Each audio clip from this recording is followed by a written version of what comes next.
안녕하십니까. SPM 리서치의 김영지입니다.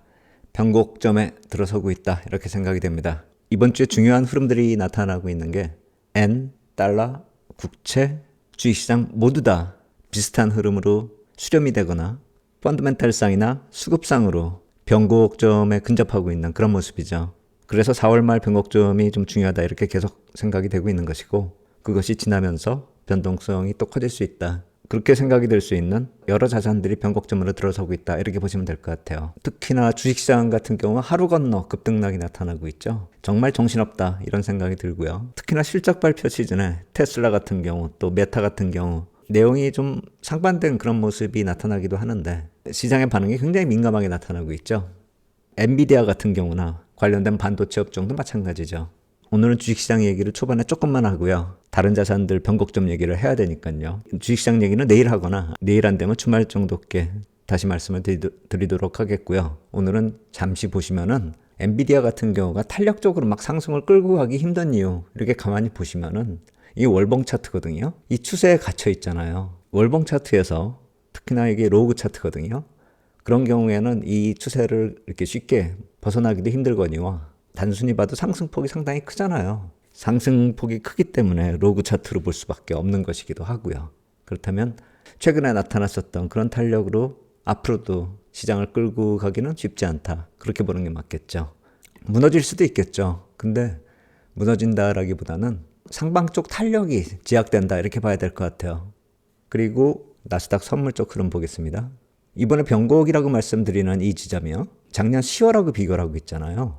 그때의 상승 추세의 하단을 깨는 모습이 잠시 나타났었어요. 그래서 저는 이번에도 잠시 이걸 깨는 모습이 나타날 수 있지 않을까라는 생각도 했었던 건데, 잠시 깨다가 다시 올라가는 그런 모습. 이평선으로 놓고 보면 이 푸른색 선이 121선이고요. 그 아래 분홍색 선이 201선이거든요. 작년 10월 같은 경우는 121선 깨고 201선까지 갔었던 그때고, 지금은 121선까지 하락했다 반등하는 그런 모습입니다. 그리고 핵심 포인트가 되는 FOMC 회의와 미국 재무부 분기 리펀딩, 그 시기에 맞춰서 반전이 나타나는지 그게 좀 관심이 간다, 이 말씀을 드리는 것이거든요. 그 반전이 나타나기 한 2, 3일 전부터 조금씩 저점 만들고 반등을 하는 그런 모습인데, 지금의 모습이 그러한 모습으로 이어지는지 그것도 또 우리가 좀 재밌게 지켜볼 만한 그런 포인트가 아닐까, 그렇게 생각이 됩니다. 주식시장은 거기까지 간단히 말씀을 드리고, 시장에서는 계속 이 재팬엔 쪽으로 관심이 많죠. 환율 시장이 흔들리면 다른 쪽도 다 같이 흔들릴 테니까요. 그리고 엔화를 놓고 봤을 때는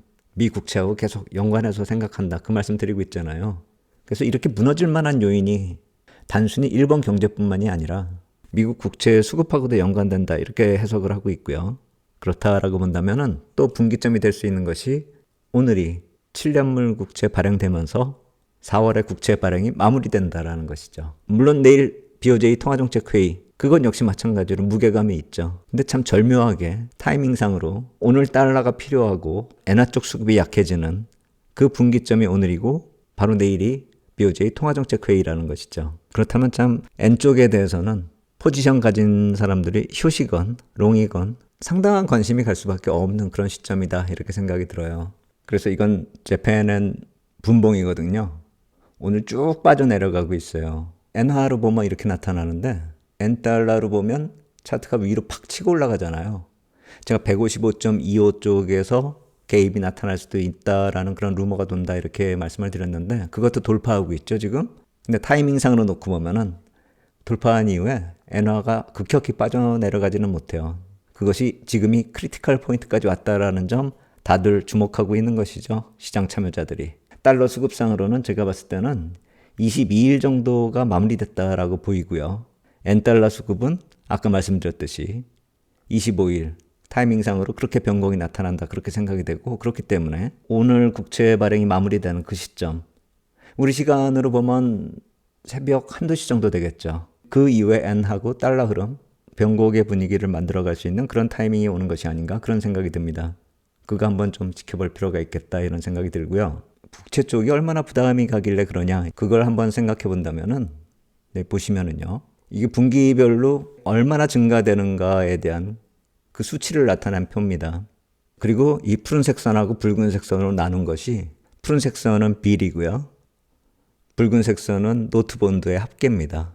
여기 팬데믹 당시에 많이 발행했었을 때요. 그때는 빌을 아주 왕창 발행을 했었죠. 근데 빌 같은 경우는 만기가 짧으니까 금방금방 만기가 돌아오면서 그 발행을 롤오버 할 때는 노트나 본드 쪽으로 옮아갔었던 것이죠. 제로 금리의 노트 본드로요. 그래가지고 이게 뭐 2년부터 30년물까지도 있으니까요. 제로 금리로 듀레이션이 상당히 긴 그런 채권으로 옮겨간 거죠. 짧은 거는 만기가 다 돌아오고 이렇게 마이너스로 뚝뚝 떨어지잖아요. 그리고 붉은색이 급격히 올라가고요.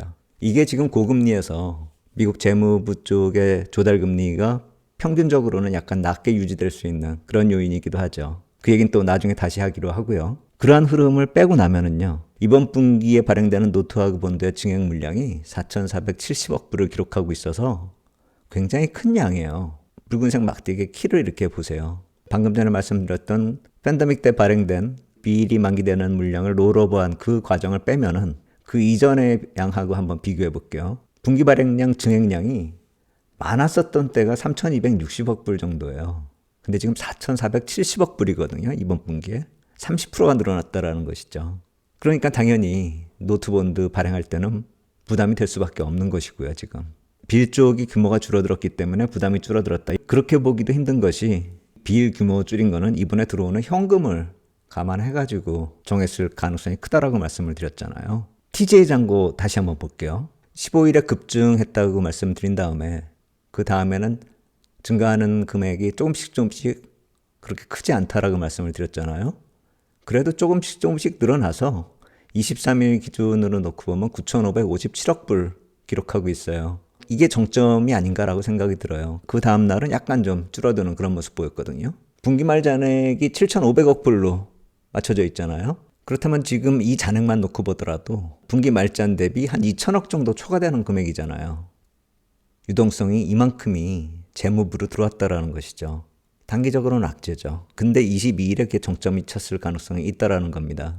그렇기 때문에 아까 말씀드렸듯이 달러 측면에서 보면은 달러 부족 현상이 22일 정도께 정점을 쳤을 가능성이 크다라는 그 말씀을 드리는 것이고요. N달러 같은 경우는 국채 발행 일정을 생각해 본다면 N89 달러 바꿔서 들어온다라고 감안한다면 오늘 밤이 피크치죠. 거기다가 QT 테이퍼링이 만약에 가세가 된다면 월 300억 불 정도 여유 생기잖아요. 그럼 분기 말자 한 2천억 정도 지금 여유 있고 QT 테이퍼링으로 분기 한 1,000억 정도가 여유가 생긴다면 다음 분기 얘기하고 있는 거예요.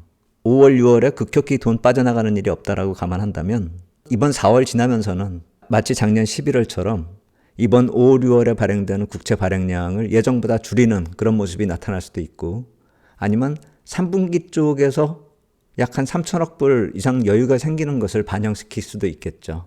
그러니까 호재가 단기적으로 나타날 것인가 아니면 3분기 이후로 시그널을 줄 것인지 그것이 결정될 수 있다는 것이죠. 지금 현재 유동성으로 놓고 보면 시장에 악재가 반영이 된 상태고 그것이 호재로 환류될 가능성을 기다리고 있는 그런 상황이다. 이렇게 볼 수가 있는 겁니다. 게다가 만약에 페드가 QT 테이퍼링을 7월부터 시작하겠다. 그리고 재무부가 거기 맞춰서 다음 분기부터 빌 발행을 상대적으로 증가시키고 노트본드 부담을 감소시킨다라고 한다면 그렇게 된다면 퍼펙트하게 작년 11월 같은 그런 시장에 영향을 줄 수 있다라고 볼 수 있습니다. 그것이 어떻게 될지는 두고 봐야 되겠죠. 자산시장 흐름은 이번에 재무부 하기 나름이다. 이렇게 볼 수가 있는 겁니다. 그리고 그 영향이 미국 대선에 가장 크게 영향을 미칠 수 있는 7, 8, 9월 자산시장의 흐름에 큰 영향을 줄 수 있는 그런 계획이 확정돼서 나타날 수 있다라는 말씀을 드리는 것입니다. 그렇기 때문에 중기 변곡점이다. 이렇게 말씀을 드리는 것이고요. 오늘은 크리티컬하게도 국채 발행 일정, N, 달러 이것들이 뭉쳐있는 그런 상황이기 때문에 그쪽을 중심으로 해서 말씀을 드렸습니다. 다음에는 지금 급등락해서 정신이 하나도 없는 그 주식시장 그리고 AI 쪽 그 얘기는 빠르면 내일 아니면 주말에 또 한번 말씀드리도록 하겠습니다. 오늘 여기까지 하도록 하겠습니다. 감사합니다.